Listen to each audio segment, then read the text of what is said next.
सभी को बचपन से यही बताया गया होगा कि शिव जी का न आदि है और न ही अंत, अर्थात भगवान शिव न ही जन्मे हैं और न ही कभी मृत्यु को प्राप्त होंगे। पर शायद यह सच नहीं है, क्योंकि विष्णु पुराण और शिव पुराण में शिव जी की उत्पत्ति को लेकर बातें बताई गई हैं।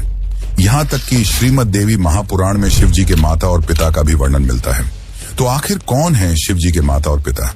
कुछ लोगों का यह मानना है कि ब्रह्मा ही शिव जी के पिता हैं, क्योंकि विष्णु पुराण की एक कथा के अनुसार शिव जी का एकमात्र बाल रूप है, जिसे हम रुद्र के नाम से जानते हैं, और माना जाता है कि रुद्र के पिता स्वयं ब्रह्मा हैं। पर आखिर इसकी सच्चाई क्या है और पूरे संसार को शिक्षा देने वाले शिव ने अपनी शिक्षा कहां से प्राप्त की?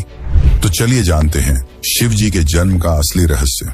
लेकिन उससे पहले वीडियो को लाइक करके कमेंट में हर हर महादेव जरूर लिखें। शिव पुराण के अनुसार शिव जी अजन्मे हैं, यानी कि उनका जन्म नहीं हुआ है, और वे स्वयंभू हैं, यानी कि खुद से ही उत्पन्न हुए हैं। क्या इसका मतलब यह है कि शिव जी के न तो माता हैं और न ही पिता?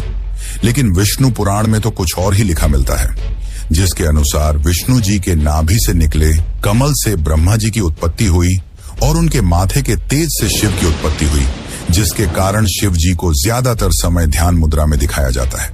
लेकिन शिव पुराण में तो इसका उल्टा लिखा मिलता है, जिसके अनुसार एक बार जब शिव जी अपने घुटनों को मल रहे थे तो उनके घुटनों के मैल से श्री हरि विष्णु की उत्पत्ति हुई।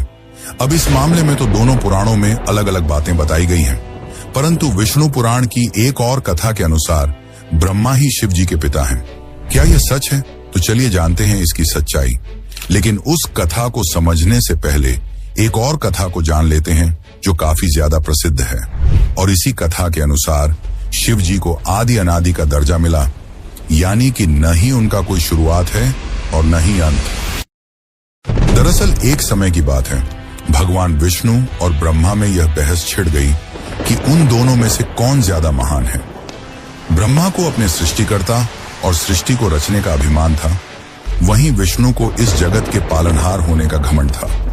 दोनों के बीच की बहस काफी बढ़ गई और तभी दोनों के बीच में एक विशालकाय खंभा आ खड़ा हुआ। उस खंभे के अंदर से आवाज आई कि जो भी इस खंभे का आखिरी हिस्सा खोज लेगा वही सर्वश्रेष्ठ होगा। यह सुनकर दोनों ने खंभे का आखिरी छोर खोजने का निर्णय लिया। ब्रह्मा जी ने एक हंस का रूप धारण किया और खंभे का ऊपरी हिस्सा खोजने के